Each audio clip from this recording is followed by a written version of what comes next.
അസ്സലാമു അലൈക്കും വറഹ്മത്തുള്ളാഹി വബറകാതുഹു. അൽഹംദുലില്ലാഹി റബ്ബിൽ ആലമീൻ വസ്സലാത്തു വസ്സലാമു അലാ റസൂലിൽ അമീൻ വഅലാ ആലിഹി വസഹ്ബിഹി അജ്മഈൻ. സ്നേഹബഹുമാനം നിറഞ്ഞ ഖുർആൻ പഠിതാക്കളെ, സഹോദരീ സഹോദരന്മാരെ, സൂറത്തുൽ ലുഖ്മാനിന്റെ 17 ആയത്തുകളാണ് നാം ഇതുവരെ പഠിച്ചിട്ടുള്ളത്. ബിസ്മില്ലാഹിർ റഹ്മാനിർ റഹീം. വലാ തുസഗ്ഗിർ ഖദ്ദക ലിന്നാസി വലാ തംശി ഫിൽ അർദി മറഹ ഇന്നല്ലാഹ ലാ യുഹിബ്ബു കുല്ല മുഖ്താലിൻ ഫഖൂർ. മുഖ്താലിൻ ഫ തൻവീനേഷം ഫാ വരുമ്പോൾ ഇഖ്ഫാ ചെയ്ത് മണിച്ചോദണം. വഖ്സിദ് ഫീ മശീക വഗ്ളുദ് മിൻ സൗതിക്. വഖ്സിദ് ഫീ മശീക അവിടെ ഖൽഖലത്തിന്റെ ഹർഫാണ്. വഖ്സിദ് ഫീ മശീക വഗ്ളുദ് മിൻ സൗതിക് ഇന്ന അൻകറൽ അസ്വാത്. ആൻക അവിടെയും ഇഖ്ഫാ ആണ് മണിച്ചോദണം. ഇന്ന അൻകറൽ അസ്വാതി ലസൗതുൽ ഹമീർ.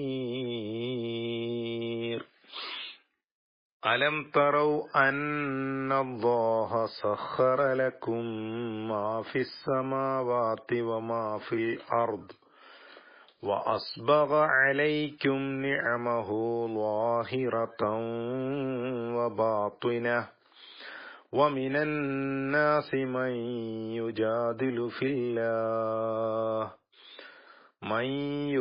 അവിടെ സുക്കൂനുള്ള നൂനേഷം യാ വരുമ്പോ ഇദ്ഗാമും ബിഗുന്നയാണ്. മൻ യുജാദിലു ഫില്ലാഹി ബിഗൈരി ഇൽം വലാ ഹുദൻ വലാ കിതാബിൻ മുനീർ. ഹുദം വ തൻവീനേഷം വാ വരുമ്പോ അവിടെയും ബിഗുന്നയാണ്. وَإِذَا قِيلَ لَهُمُ اتَّبِعُوا مَا أَنزَلَ اللَّهُ قَالُوا بَلْ نَتَّبِعُ مَا وَجَدْنَا عَلَيْهِ آبَاءَنَا أَوَلَوْ كَانَ الشَّيْطَانُ يَدْعُوهُمْ إِلَى عَذَابِ السَّعِيرِ. മുമ്പുള്ള ആയത്തുകളിൽ ലുക്മാൻ എന്ന മഹാൻ അദ്ദേഹം തന്റെ മകന് നൽകുന്ന ഉപദേശങ്ങളാണ് നാം ഇതുവരെ മനസ്സിലാക്കിയിട്ടുള്ളത്. അതിൽ നമസ്കാരം നിലനിർത്തണം, നന്മ കൽപ്പിക്കണം, തിന്മ വിരോധിക്കണം, അഭിമുഖീകരിക്കേണ്ടുന്ന ഏത് വിപത്തുകളിലും ദുരന്തങ്ങളിലും ക്ഷമ പാലിക്കണം. ഇതൊക്കെ നിത്യജീവിതത്തിൽ ഓരോ മനുഷ്യനും ആവശ്യമുള്ള കാര്യമാണ്. വലാ തുസഗ്ഗിർ ഖദ്ദക ലിന്നാസ്. ജനങ്ങളോട് നിന്റെ കവിളിനെ നീ കോട്ടരുത്. തുസഗ്ഗിർ ഖദ്ദക എന്ന് പറഞ്ഞാൽ കവിള് കോട്ടുക അല്ലെങ്കിൽ മുഖം തിരിക്കുക എന്നൊക്കെയാണ് അതുകൊണ്ട് അർത്ഥമാക്കുന്നത്. മുഖം ചുളിക്കുക എന്നൊക്കെ വേണമെങ്കിൽ അർത്ഥം പറയാം. അപ്പൊ മനുഷ്യരെ അഭിമുഖീകരിക്കുമ്പോൾ മുഖം കൊണ്ടുള്ള ഭാവഭേദങ്ങളോടെ അവർക്ക് നീരസമുണ്ടാക്കുന്ന മുഖഭാവങ്ങൾ കാണിക്കുക. ഇസ്ലാമിൽ പുഞ്ചിരിക്ക് വലിയ പുണ്യം വാഗ്ദാനം ചെയ്തിട്ടുള്ള സംഗതിയാണ്. നമുക്ക് മറ്റൊരാൾക്ക് നൽകാനുള്ള ഒരുപാട് വിഭവങ്ങൾ നമ്മുടെ കയ്യിലുണ്ട്. നല്ല വാക്കുകളുണ്ട്, നല്ല പുഞ്ചിരിയുണ്ട്. ഇതൊന്നുമില്ലാതെ ആളുകൾക്ക് പ്രയാസപ്പെടുത്തുന്ന മുഖഭാവം സ്വീകരിക്കുന്ന ആളുകളുണ്ട്. നമ്മുടെ നാടൻ ഭാഷയിൽ ഒരു കൊട്ട മുഖമായിട്ട് എന്നൊക്കെ പറയും. മുഖം വീർപ്പിച്ച് നടക്കുന്നവർ, മുഖം തിരിച്ചു കളയുന്നവർ, തന്നെ കാണുമ്പോൾ എന്തോ നീരസമുണ്ട് എന്നറിയട്ടെ എന്ന വിചാരത്തോടെ മുഖഭാവം പ്രകടിപ്പിക്കുന്നവർ. അത് വേണ്ടാന്നാണ് അള്ളാഹുവിന്റെ വർത്താനം. അള്ളാഹു നമ്മളെ പഠിപ്പിക്കുകയാണ്. ആരാണ്? ലുക്മാൻ തന്റെ മകനോട് നൽകുന്ന ഉപദേശം എല്ലാ മനുഷ്യർക്കുമുള്ള ഉപദേശമാണ്. നല്ല മുഖഭാവം കൊടുക്കുന്നത്, നല്ല മുഖഭാവത്തോടെ ആളുകളെ അഭിമുഖീകരിക്കുന്നത് എത്ര വലിയ നന്മയാണ്. وأن تلقى أخاك بوجه طليق. പുഞ്ചിരിക്കുന്ന മുഖത്തോടെ നിന്റെ സഹോദരനെ നീ ഒന്ന് കണ്ടുമുട്ടൽ നിനക്ക് സ്വതക്കയാണ്, അതൊരു ധർമ്മമാണ്. അപ്പോ നമ്മുടെ മുഖഭാവം ഒന്നും കയ്യിലില്ല എന്നൊക്കെ പറയുന്ന ആൾക്കാരുണ്ട്. ഇല്ല, നമ്മുടെ കയ്യിൽ ചിരിക്കാനുള്ള മുഖമില്ലേ പ്രിയപ്പെട്ടവരെ? അതെങ്കിലും മറ്റുള്ളവർക്ക് കൊടുത്തൂടെ? വലാ തംശി ഫിൽ അർദി മറഹ, വലാ തംശി, നീ നടക്കരുത്, ഫിൽ അർദി, ഭൂമിയിൽ, മറഹൻ, അഹങ്കാരത്തോടെ നടക്കരുത്, ഭൂമിയിൽ അഹന്ത നടിച്ച് നടക്കരുത്. ഇത് ഖുർആൻ പലയിടത്തായിട്ട് ഇബാദുർ റഹ്മാൻ പറഞ്ഞപ്പോഴും പറഞ്ഞിട്ടുണ്ട്. അള്ളാഹുവിന്റെ ദാസന്മാർ ഭൂമിയിൽ വിനയാന്വിതരായി നടക്കുന്നവരാണ്. അവന്റെ നടത്തം കണ്ടാൽ എന്നൊക്കെ പറയല്ലോ, എന്തോ അഹങ്കാരത്തോടെ നടക്കുന്ന ആളുകൾ, അത് വേണ്ടെന്നാണ്. ഇന്നല്ലാഹ, തീർച്ചയായിട്ടും അല്ലാഹു, ലാ യുഹിബ്ബു, അല്ലാഹു ഇഷ്ടപ്പെടുകയില്ല, കുല്ല മുഖ്താലിൻ, എല്ലാ അഹങ്കാരികളെയും, ഫഖൂർ, ദുരഭിമാനിയായ, ഫഖർ നടിക്കുന്ന, യോഗ്യത നടിക്കുന്ന അഹങ്കാരികളെ അല്ലാഹു ഇഷ്ടപ്പെടുകയില്ല. അപ്പൊ ഭൂമിയിൽ എന്തോ അഹങ്കാരത്തോടെ നടക്കുക. ഭൂമി അല്ലാഹുവിന്റെ ഭൂമിയാണ്. നീ ഭൂമിയിലൂടെ നടന്നതിനെ പിളർത്തുകയില്ല എന്നൊരിടത്ത് പറയുന്നുണ്ട്. ആകാശത്തേക്ക് കയറി പോകാനൊന്നും നമുക്ക് കഴിയില്ല. വനലോകത്തേക്ക് പോയി താഴേക്ക് നോക്കിയാൽ ഒരു മണൽത്തരി പോലുള്ള സംഗതിയാണ് ഒരു മനുഷ്യൻ. എന്ത് അഹങ്കാരമാണ് പ്രിയപ്പെട്ടവരെ നമുക്ക് കാണിക്കാൻ പറ്റുന്നത്? അപ്പോ ഭൂമിയിൽ നീ അഹങ്കരിച്ച് നടക്കരുത്. ആളുകൾക്ക് മുമ്പിൽ മുഖം കോട്ടി, മുഖം ചുളിച്ച് അവരെ അഭിമുഖീകരിക്കരുത്. മകനോടുള്ള ഉപദേശമാണ്. വഖ്സിദ് ഫീ മശീക, നീ നിന്റെ നടത്തത്തിൽ മിതത്വം പാലിക്കുക. വഗ്ളുദ് മിൻ സൗതിക, നടത്തത്തിൽ മിതത്വം പാലിക്കുന്നതോടൊപ്പം നിന്റെ ശബ്ദം നീ താഴ്ത്തണം, ശബ്ദം കുറക്കുക. വഗ്ളുദ് മിൻ സൗതിക എന്ന് പറഞ്ഞാൽ ശബ്ദം കുറക്കുക. ഇന്ന അൻകറൽ അസ്വാതി, ശബ്ദങ്ങളിൽ ഏറ്റവും വെറുപ്പുളവാക്കുന്നത്, ലസൗത്തുൽ ഹമീർ, കഴുതകളുടെ ശബ്ദമാണ്. അത് വെറുതെ ശബ്ദം ഉണ്ടാക്കി മനുഷ്യനെ വെറുപ്പിക്കുന്ന ഒരു പരിപാടിയുണ്ട് കഴുതകൾക്ക്.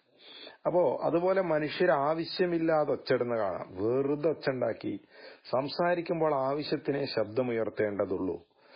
അതേ പ്രകാരം തന്നെ നേരത്തെ പറഞ്ഞ ആയത്ത് അവതരിച്ചപ്പോൾ ചില ആളുകളൊക്കെ അനാവശ്യമായ ഒരു വിനയം, അതും വേണ്ട. വഖ്സുദ് ഫീ മശീക എന്ന് പറഞ്ഞാൽ ഭൂമിയിൽ അഹങ്കാരത്തോടെ നടക്കരുത് എന്ന് പറയുമ്പോൾ ആവശ്യമില്ലാത്ത വിനയം, ഇല്ലാത്ത വൈകല്യമൊക്കെ ഭാവിച്ച് നടക്കേണ്ടതില്ല. ഒരു മിതത്വം, നടത്തത്തിൽ മിതത്വം പാലിക്കുക എന്ന് പറഞ്ഞാൽ അഹങ്കാരത്തോടെ നടക്കണ്ട, എന്നാൽ കുനിഞ്ഞുകൂടി അങ്ങനെയുള്ള നടത്തം ആവശ്യമൊന്നുമില്ല. അതിലൊരു മിതത്വമാണ് ഉപദേശിക്കുന്നത് എന്നാണ്. ശബ്ദം ചിലർക്ക് വലിയ അലർജിയാണ്. അനാവശ്യമായ ശബ്ദമുണ്ടാക്കുന്ന ചില ആളുകളുണ്ട്. പബ്ലിക്കിൽ എങ്ങനെ സംസാരിക്കണമെന്നറിയാത്ത ആളുകളുണ്ട്. ആളുകൾ കൂടി നിൽക്കുന്നിടത്ത് അവർക്ക് ശല്യമാകുന്ന രൂപത്തിൽ ഫോൺ വിളിക്കുന്ന ആളുകളുണ്ട്, അല്ലേ? നമുക്കൊക്കെ അറിയാം. ചില ആളുകൾ ഫോണില്ലാതെ തന്നെ കേൾക്കുന്ന ഒച്ചത്തിലൊക്കെ വർത്തമാനം പറയുന്നത് കേൾക്കാം. അതുകൊണ്ടാണ് നിന്റെ ശബ്ദത്തിൽ നീ മിതത്വം കാണിക്കണം. കാരണം അനാവശ്യമായി ശബ്ദമുയർത്തി മറ്റുള്ളവർക്ക് പ്രയാസപ്പെടുത്തേണ്ടതില്ല. കഴുതകൾക്കത് അറിയില്ലല്ലോ നമ്മുടെ ശബ്ദം പ്രയാസമാണ് എന്ന്. അതുകൊണ്ടാണ് മനുഷ്യരോട് അല്ലാഹു സാമൂഹ്യ മര്യാദകൾ പാലിക്കുന്ന വിഷയത്തിൽ, ഇത് ലുഖ്മാന്റെ ഉപദേശമാണെങ്കിലും സത്യത്തിൽ എല്ലാ മനുഷ്യരുടെയും ജീവിതത്തിൽ ഒരു പൊതു മര്യാദയായി ജീവിതത്തിൽ ഉണ്ടാകേണ്ട കുറെ കാര്യങ്ങളാണ് ഇവിടെ പറഞ്ഞിട്ടുള്ളത്. നോക്കൂ നിങ്ങൾ, അതോടൊപ്പം തന്നെ വിശ്വാസികളാകുമ്പോൾ നേരത്തെ ആദ്യം പറഞ്ഞ തൗഹീദിന്റെയും ആരാധനാകർമ്മങ്ങളുടെയൊക്കെ വിഷയം ഉണ്ടാവും. ഇനി അങ്ങോട്ട് ഇതുവരെയാണ് ലുഖ്മാനിന്റെ ഉപദേശമായി പറഞ്ഞത് എങ്കിൽ ഇനി അങ്ങോട്ട് ഈ ഉപദേശങ്ങളെല്ലാം അതൊക്കെ നിരാകരിക്കാൻ മാത്രം ബുദ്ധിശൂന്യരായ നിഷേധികളുടെ അവസ്ഥയെപ്പറ്റി അല്ലാഹു ഓർമ്മിപ്പിക്കുകയാണ്. അലം തറൗ, നീ കാണുന്നില്ലേ, അന്നല്ലാഹ, തീർച്ചയായിട്ടും അല്ലാഹു, സഖറലക്കും, നിങ്ങൾക്ക് കീഴ്പ്പെടുത്തി തന്നിരിക്കുന്നു, അധീനപ്പെടുത്തി തന്നിരിക്കുന്നു, മാഫിസ് സമാവാതി വമാഫിൽ അർള്, ആകാശങ്ങളിലുള്ളതും ഭൂമിയിലുള്ളതിനെയുമെല്ലാം അല്ലാഹു നിങ്ങൾക്ക് അധീനപ്പെടുത്തി തന്നിരിക്കുന്നു. വ അസ്ബഗ അലൈക്കും നിഅമഹു, അവന്റെ അനുഗ്രഹങ്ങൾ നിങ്ങൾക്ക് വിശാലപ്പെടുത്തി തന്നിരിക്കുന്നു.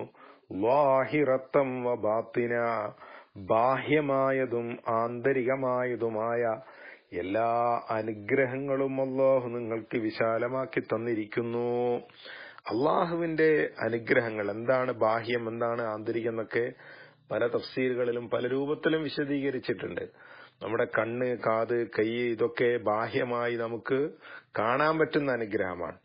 പക്ഷെ അത് മുഖേന നമ്മുടെ ഉള്ളിൽ ലഭിക്കേണ്ടുന്ന, ഇപ്പൊ കാതുള്ള ആളുകൾക്ക് കേൾവി ഉണ്ടാകണമെന്നില്ല. കണ്ണുണ്ട്, കണ്ണിന്റെ കൃഷ്ണമണി വെക്കുള്ള ആളുകൾക്ക് പോലും ചിലപ്പോൾ കാഴ്ച ഉണ്ടായിക്കൊള്ളണമെന്നില്ല. അങ്ങനെ ഓരോ അനുഗ്രഹങ്ങളും ബാഹ്യവും ആന്തരികവുമായി ലഭിക്കപ്പെട്ടവരാണ് ബഹുഭൂരിഭാഗം മനുഷ്യരും. ചില ആളുകൾക്ക് ചിലപ്പോ ചിലത് ബാഹ്യമായിട്ടില്ലാത്തത്, ആന്തരികമായിട്ടില്ലാത്തതൊക്കെ ഉണ്ടാകാം. എന്നിട്ട് അള്ളാഹു ഈ അനുഗ്രഹങ്ങളെ എടുത്തു പറഞ്ഞിട്ട് വമിനന്നാസി, ജനങ്ങളിൽ ചിലർ, മൻ അവരെ യുജാദിലു ഫില്ലാഹ്, അള്ളാഹുവിന്റെ കാര്യത്തിൽ അവര് തർക്കിക്കുന്നവരാണ്, ബിഗൈരി ഇൽമിൻ, അറിവില്ലാതെ, വലാഹുദൻ, ഒരു മാർഗദർശനവുമില്ലാതെ, വലാ കിതാബിൻ മുനീർ, വെളിച്ചം നൽകുന്ന ഒരു വേദഗ്രന്ഥത്തിന്റെ പിന്തുണയും അവർക്കില്ല.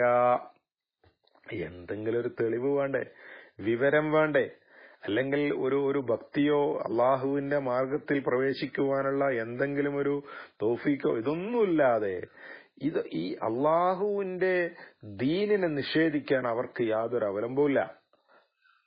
നോക്കൂ നിങ്ങള്, പരിശുദ്ധ ഖുർആനിന്റെ ആയത്തുകളെ മനസ്സിലാക്കി, ഹബീബായ റസൂലുള്ളാഹി സ്വല്ലല്ലാഹു അലൈഹി വസല്ലമയുടെ തിരുവചനങ്ങളെ മനസ്സിലാക്കി, അഹ്ലുസുന്നത്തി വൽ ജമാഅത്തിന്റെ ആദർശങ്ങളൊക്കെ മനസ്സിലാക്കി ജീവിക്കുന്ന നമുക്കിടയിലുള്ള നല്ല നല്ല ആളുകൾ, അവര് ചില കാര്യങ്ങളൊക്കെ പറയുമ്പോ പ്രമാണമില്ലാത്ത, അതല്ലെങ്കിൽ വിവരമില്ലാത്ത ആളുകൾ നാടൻ ന്യായം പറയുന്നത് കാണാം. അള്ളാഹു എത്ര മനോഹരമായിട്ടാണ് വിശുദ്ധ ഖുർആനില്, ഖിയാമത്ത് നാൾ വരെയുള്ള ഗ്രന്ഥമാണിത്, എല്ലാ കാലത്തുമുള്ള മനുഷ്യർക്കുള്ള മാർഗദർശനമാണിത്. വഴിതെറ്റിപ്പോകുന്നവരുടെ പൊതു സ്വഭാവം പറയുന്നത് നോക്കൂ. വൈദാ ഖീല ലഹുമുത്തബിഉ മാ അൻസലല്ലാഹ്, യാതൊരു പ്രമാണങ്ങളുടെ പിൻബലവുമില്ലാതെ, വിവരമില്ലാതെ തർക്കിക്കുന്ന ആളുകളോട് നീ പറഞ്ഞാൽ, അവരോട് പറയപ്പെട്ടാൽ, ഇത്തബിഉ, നിങ്ങൾ പിന്തുടരണം, മാ അൻസലല്ലാഹ്, അള്ളാഹു അവതരിപ്പിച്ച ഈ വേദം പിന്തുടരണം, ഖുർആനിനെ പിന്തുടരണമെന്ന് പറഞ്ഞാൽ, ഖാലൂ, അവര് പറയുന്നു, ബൽ നത്തബിഉ മാ വജദ്നാ അലൈഹി ആബാഅനാ, ഞങ്ങൾ ഞങ്ങളുടെ പിതാക്കളെ ഏത് പ്രകാരത്തിൽ കണ്ടെത്തിയോ അതിനെ ഞങ്ങൾ പിൻപറ്റുന്നതാണ്. നോക്കൂ, ഇത് പണ്ട് മൂസാ അലൈഹി ഇസ്ലാമിനോട് ഫറവ ചോദിച്ച ചോദ്യമാണ്, നമ്മളെ വാപ്പാരൊക്കെ കഥ എന്താണ്. അതന്നെ റസൂലുള്ളാഹി സ്വല്ലല്ലാഹു അലൈഹി വസല്ലമയോടും ചോദിച്ചത്, അല്ല നമ്മളെ വാപ്പ വല്യാപ്പന്മാരെ കഥ എന്താണ്. ഇന്നും അള്ളാഹുവിന്റെ ഖുർആനിനെ പിൻപറ്റണം എന്ന് പറയുമ്പോ അപ്പൊ നമ്മളെ വാപ്പ വല്യാപ്പന്മാരെ കഥ എന്താന്ന് ചോദിക്കുന്ന ആളുകൾ നമുക്കിടയിലുണ്ട്. അള്ളാഹ് പറയുന്നു, വലൗ കാന ശൈത്വാനു യദ്ഉഹും, പിശാച് അവരെ ക്ഷണിക്കുകയാണെങ്കിലും, ഇലാ അദാബിസ് സഈർ, നരകശിക്ഷയിലേക്ക്. അപ്പോ ഞാൻ പറയാറുണ്ട്, കേരളത്തിലുള്ള നമുക്ക് എങ്ങനെയാ പ്രിയപ്പെട്ടവരെ നമ്മുടെ വാപ്പ വല്യാപ്പമാര് മതി എന്ന് പറയാൻ നമുക്ക് കഴിയുന്നത്? കഴിയൂലല്ലോ. കാരണം കേരളത്തിൽ ആരാ നമ്മളെ മുസ്ലിങ്ങൾ എന്ന് പറഞ്ഞാൽ? കേരളത്തിങ്കൽ മുസൽമാന്മാർ പശ്ചിമ പാരങ്ങളിൽ നിന്നോ വൻകടലിൽ ചിറും തിരകൾ കടന്നോ ഹിമാലയമേറിയോ വന്നവരേറെയില്ല. ആശാൻ പറഞ്ഞതാ, അല്ല കവി പറഞ്ഞ എന്താണ്? കേരളത്തിലുള്ള മുസ്ലിങ്ങള് അങ്ങ് ഹിമാലയത്തിന്റെ അപ്പുറത്ത് നിന്നോ അറബിക്കടൽ കടന്നു വന്നവരോ അല്ല.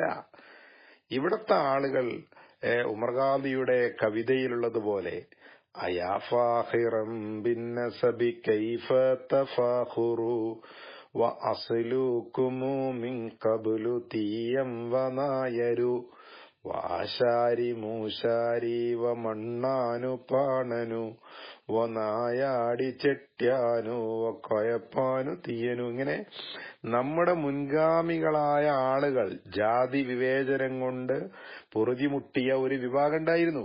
നമ്മളെ വാപ്പന്റെ വാപ്പന്റെ വാപ്പന്റെ വാപ്പ എന്നൊക്കെ പറയുമ്പോ ഇങ്ങനെ ആരെങ്കിലും ഇസ്ലാമിലേക്ക് കടന്നു വന്നിട്ട് അവരുടെ മക്കളുടെ മക്കളായി ജീവിക്കുന്നവരാണ് കേരളത്തിലെ എല്ലാ മുസ്ലിങ്ങളും. വളരെ അപൂർവം ആളുകളെ അല്ലാത്തവരുണ്ടാവുള്ളൂ. അപ്പൊ നമ്മളെ വാപ്പ വല്യാപ്പന്മാര് ജീവിച്ചതുപോലെ ജീവിക്കാതെ പറഞ്ഞാൽ അവസാനം അവിടെ എത്തും അല്ലെ? ഈ പറഞ്ഞ ആയത്ത് എത്ര ഫിറ്റാണെന്ന് നോക്ക് നിങ്ങള്. ഏത് വാപ്പ വല്യാപ്പമാരുടെ മാർഗം നരകത്തിലെത്തിക്കുന്ന മാർഗമാണെങ്കിലും അത് മതിയെന്നാണോ നിങ്ങൾ പറയുന്നത്? അപ്പൊ വിശ്വാസികൾ എന്ന് പറയണം, അല്ലാഹുവേ നീ അവതരിപ്പിച്ചത് ഞങ്ങൾ പിൻപറ്റാം, നിന്റെ ഖുർആനിനെ പിൻപറ്റാം, ഹബീബായ റസൂലുള്ളാഹി സ്വല്ലല്ലാഹു അലൈഹി വസല്ലമയുടെ മാർഗം പിൻപറ്റാം എന്ന് പറയേണ്ടവരാണ് വിശ്വാസികൾ. അല്ലാതെ നമ്മളെ വാപ്പ വല്യാപ്പമാര് അവരെന്തോ എങ്ങനെയോ ജീവിച്ചോട്ടെ, നമുക്ക് ബുദ്ധിയും നമുക്ക് വിവേചന ശക്തിയും ഒക്കെ പടച്ചോൻ തന്നത് നമ്മൾ പഠിക്കാനും നമ്മൾ ജീവിതത്തിൽ പകർത്താനൊക്കെയാണ്. അതുകൊണ്ട് വാപ്പമാരൊക്കെ നരകത്തിലാന്ന് നമുക്ക് വാദമൊന്നുമില്ല. അള്ളാഹു അവരെയൊക്കെ സ്വർഗത്തിൽ എത്തിക്കുമാറാകട്ടെ എന്ന് പ്രാർത്ഥിക്കാം. നമ്മളൊക്കെ വാപ്പമാരുടെ കൂടെ നമ്മുടെ കുടുംബത്തോടൊപ്പം നമുക്ക് സ്വർഗത്തിലെത്താൻ ആഗ്രഹമുണ്ട്. അതുകൊണ്ട് ഈ വാദം ഇവിടെ മാത്രമൊന്നല്ല, മായിദ സൂറത്തിൽ കാണാം, അൽ-ബഖറ സൂറത്തിൽ കാണാം, അവിടൊക്കെ ഈ വാദങ്ങളെ ഉന്നയിച്ചുകൊണ്ട് അള്ളാഹ് പറയുന്നുണ്ട്. അല്ല അവലൗകാന ആബാഹും, അവരുടെ പിതാക്കള് സന്മാർഗത്തിൽ അല്ലെങ്കിലും അങ്ങനെ മതിയോ എന്നുള്ള ചോദിക്കുന്നുണ്ട്. അപ്പോ പ്രിയപ്പെട്ടവരെ, സന്മാർഗത്തിന്റെ അടയാളം ഖുർആനും പ്രവാചക സ്വല്ലല്ലാഹു അലൈഹി വസല്ലമയുടെ വചനങ്ങളുമാണ്. അതിനെയാണ് നമ്മൾ പിൻപറ്റേണ്ടത്. അത് പിൻപറ്റാൻ പറയുമ്പോ വേറെ ന്യായങ്ങൾ പറയേണ്ട കാര്യമില്ല എന്നാണ്, അല്ലെങ്കിൽ മറ്റൊരു ന്യായവും അതിന് പകരമല്ല എന്നാണ് അല്ലാഹു സുബ്ഹാനഹു വ തആല ഇവിടെ ഓർമ്മപ്പെടുത്തുന്നത്. അപ്പോ ലുഖ്മാൻ എന്ന മഹാനിന്റെ ഉപദേശത്തോടൊപ്പം തന്നെ വേദഗ്രന്ഥത്തെ പിൻപറ്റുവാൻ പറയുകയും ആ വേദഗ്രന്ഥത്തിന് പകരമായ വാപ്പവല്യാപ്പമാരത് മതിയെന്ന് പറയുന്നവരുടെ വാദങ്ങളുടെ പൊള്ളത്തരവുമാണ് ഇവിടെ അള്ളാഹു സൂചിപ്പിക്കുന്നത്. ഏതായിരുന്നാലും റബ്ബ് അവന്റെ നേർമാർഗം സ്വീകരിക്കുകയും, നോക്കൂ നിങ്ങൾ, ഇൽമില്ലാതെ ഹുദയില്ലാതെ കിതാബിന്റെ പ്രമാണമില്ലാതെ പറയുന്ന ആളുകളാണ് ഇങ്ങനെ പറയുള്ളൂ എന്നാണ്. അപ്പോ നമ്മുടെ വാപ്പമാരും വല്യാപ്പമാരൊക്കെ ഈ പ്രമാണത്തിന്റെ അടിസ്ഥാനത്തിൽ ജീവിച്ചവരാണെങ്കിൽ നമുക്ക് അവരുടെ പിന്നാലെ പോകാം. അല്ലെങ്കിൽ ഈ വാദം ഉന്നയിച്ചതുകൊണ്ട് പരലോകത്ത് രക്ഷപ്പെടൂല എന്നാണ്. അള്ളാഹു ഹക്കിന്റെ മാർഗത്തിലൂടെ ജീവിക്കുവാനുള്ള തൗഫീഖ് നമുക്കേവർക്കും നൽകി അനുഗ്രഹിക്കുമാറാകട്ടെ.